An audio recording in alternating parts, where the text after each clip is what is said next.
It would be hard to find anybody in the gaming world and otherwise that hasn't heard the name Minecraft. It was one of those games that gained popularity so fast that it pretty much took the world by storm and got itself into the list of games with fan bases that were so into and obsessed with it that it made a lot of people turn away from the game, not because of the game itself, but because of how the fan base acted. I personally never played Minecraft until it released on handheld consoles for the PlayStation Vita on the idea of being able to cover it for the channel. And I'm glad I decided to do that coverage because I really fell in love with the game's design.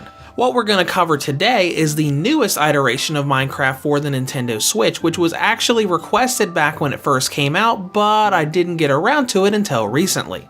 So here is my review of Minecraft Bedrock Edition, otherwise known as just Minecraft, for the Nintendo Switch. When it comes to gameplay, Minecraft is a first and third person survival game with a lot of crafting and building elements thrown into the mix.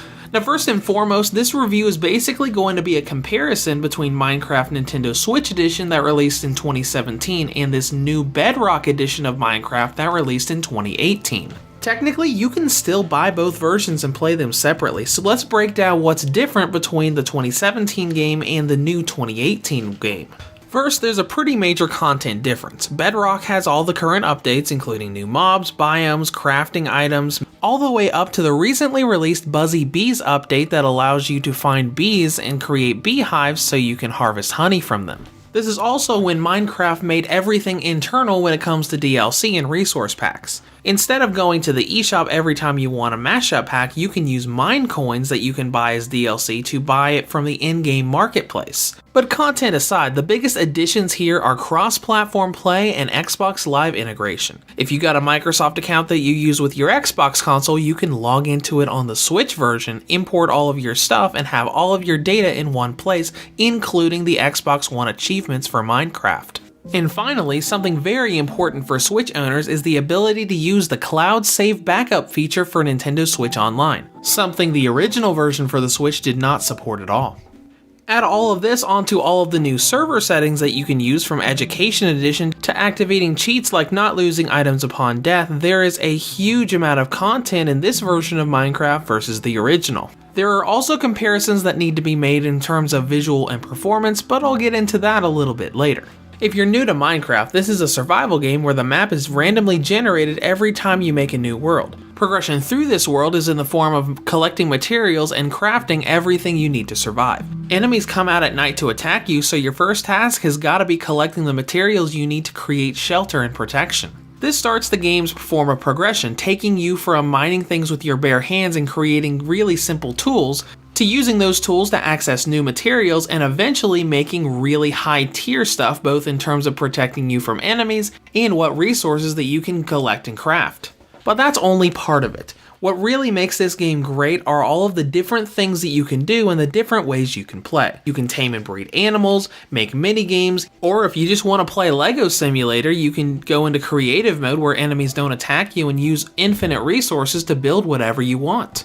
And all of these options really gives the game a lot of content and length. In my most recent run of survival mode, I spent a good 10 hours just trying to find a good place on the map, building up my shelter and making a little farm, let alone going into caves to build up my tools and search for dungeons. A single run all the way to the final boss can easily take you between 15 and 30 hours, if not more.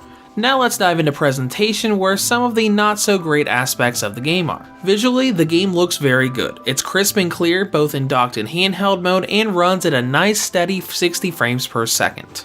What we need to talk about though are glitches and draw distance, or rather render distance as I'd like to call it. The Bedrock version is slower to load renders than Nintendo Switch Edition, and it has less render distance. While the draw distance is longer overall, it takes longer to load renders, and when you see the Nintendo Switch Edition here, you can see renders farther away than the Bedrock Edition right here. And when it comes to glitches, the game crashes from time to time, but it's a little bit weird. When I first started playing the game, it crashed every single time I tried to create or load a world, probably about 10 or 12 times in a row. Since then, it hasn't crashed at all. Other glitches I've seen are just in the form of things not working the way they're supposed to, like animals or character renders getting stuck in certain blocks.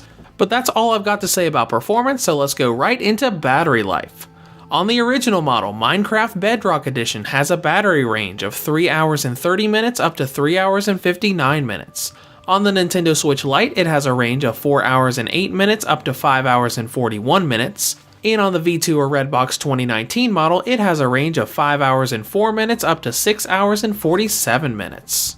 In conclusion, Minecraft's Bedrock update brings a lot of new things for Minecraft handheld players, from cross-platform play to the adorable new Buzzy Bees. On the downside, the draw and render distance are a bit off compared to Nintendo Switch Edition, along with longer load times and occasional crashing and glitches. But it's still a great game, and all of the new content really shakes things up, so if you haven't played Minecraft in a while, it might be worth the track to dive back in. Reviews to Go rates Minecraft for the Nintendo Switch an 8 out of 10. If you have any comments or questions, feel free to leave them below. Thanks for watching and have a great day.